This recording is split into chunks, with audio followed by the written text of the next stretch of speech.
quoi un chaman dans la vie? Que c'est ça, cette bébite-là? Ben, ça fait la même chose que tout le monde. T'as une vie normale, Ma tu vie vois. est très normale. Je suis une personne irréservée. Euh, je suis, même, il y a des moments donnés, si je serais comme, si un psychologue me rencontrerait, il me dirait possiblement que je suis aussi antisocial. Ben, premièrement, le chaman, pour moi, il s'est développé naturellement de l'intérieur. Donc, c'est assurément, là, je ne suis pas à convaincre que c'est des facultés intérieures.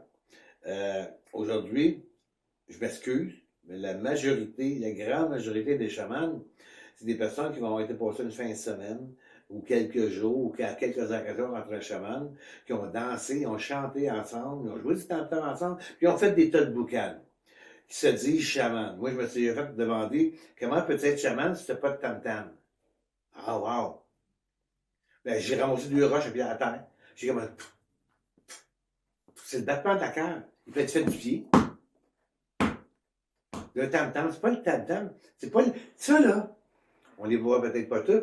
Le monde qui voit ça, il trouve ça extraordinaire. Puis même, je me suis fait dire par des Amérindiens que je ne devrais pas montrer ça parce que je montre mon pouvoir. Parce que, juste pour expliquer, dans ta salle où tu reçois les gens, il y a beaucoup d'objets que tu as fabriqués toi-même. Oui. C'est ça. Et puis les gens, donc, te disent que tu devrais pas montrer ça. Oui, parce que chez les natifs, chez les Amérindiens, c'est comme à quelque part, il y a un sens sacré. Oui, ça a un sens sacré. Mais moi, ces objets-là, on m'avait bien fait comprendre que on me montrait à l'extérieur ce que j'avais atteint à l'intérieur. Donc, le tomahawk, j'ai atteint la paix intérieure. C'est ça que ça symbolise. Oui. Le calumet de paix, c'est la même chose. OK. Le bâton en haut, c'est le bâton du sage, c'est le dernier que j'ai trouvé en forêt, mais je l'avais déjà vu en vision depuis longtemps. J'ai atteint, c'est des niveaux à atteindre. Oui, il peut y avoir, pour un esprit mal fait, il peut sentir le pouvoir qu'il y a dedans. Mais aller le chercher, je pense pas qu'il va rentrer dedans, moi, cet esprit-là. OK. Donc, un chaman, c'est, en tout cas pour C'est un toi, guérisseur. Simplement, c'est un simple guérisseur.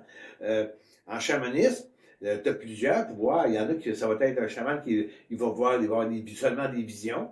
L'autre, tu as des chamans qui vont travailler avec la nature, les herbes pour, de guérison, là, dans la forêt, les herbes naturelles. Puis moi, j'en connais un chaman, qui est pas loin de mon chalet. Il est chaman. Mais lui, c'est juste biologique, là. C'est juste qu'il a appris la médecine de la forêt.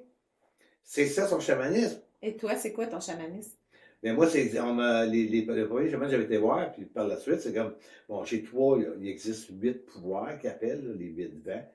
Euh, le plus puissant que j'ai, et ce qui est apparemment le pouvoir le plus puissant chez les chamans, c'est le pouvoir du rêveur.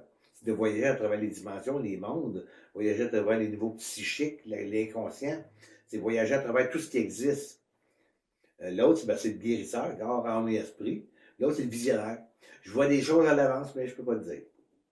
C'est comme ça me donne une projection de dire, il faut que tu amènes cette personne-là. Il faut qu'elle soit rendue là, à Toronto demain soir à 9h. Moi, ma job, c'est de l'emmener là. Donc, un chaman, toi, en fait, on va parler de toi, parce que ce que je comprends, c'est que les chamans ne sont pas tous équivalents, identiques. Non.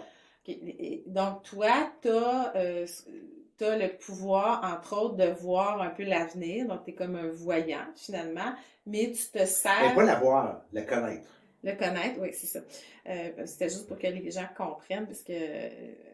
donc, en fait, tu te sers de tout ça, finalement, de tout ce que tu es pour faire quoi avec les gens? Les gens qui vont te voir, là, Ben, les réveiller. les réveiller. Pourquoi tu veux réveiller les gens, Serge Limoges? Ben, pourquoi? Parce qu'ils veulent voir leur vérité. C'est comme à quelque part, comment je t'expliquerais ça, là?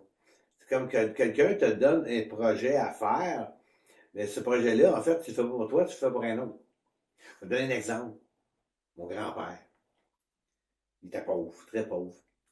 Puis à un moment donné, il connaissait quelqu'un qui avait une forêt. Il est allé voir cette personne-là, puis il a dit, moi là, si tu me laisses cultiver cette terre, je vais te défricher ta forêt. Il a passé, je pense, une douzaine d'années à arracher des gros arbres, là, avec le bœuf puis le cheval, le ça, puis à arracher tout. Puis quand la terre était pratiquement toute défrichée, cultivée, parce que l'entente, c'était, tu me diras, mais que tu veux vendre la terre, je vais être le premier acheteur. Monsieur, il n'a pas dit. Il s'est servi de mon grand-père pour défricher sa terre. Puis mon grand-père est arrivé sur sa terre, matin, puis il y a eu des hommes arrivés, il a dit, peut-être, on a acheté la terre. Donc, il a travaillé pour une personne en pensant qu'il travaillait pour lui. C'est comme si on essaie de nous faire croire aujourd'hui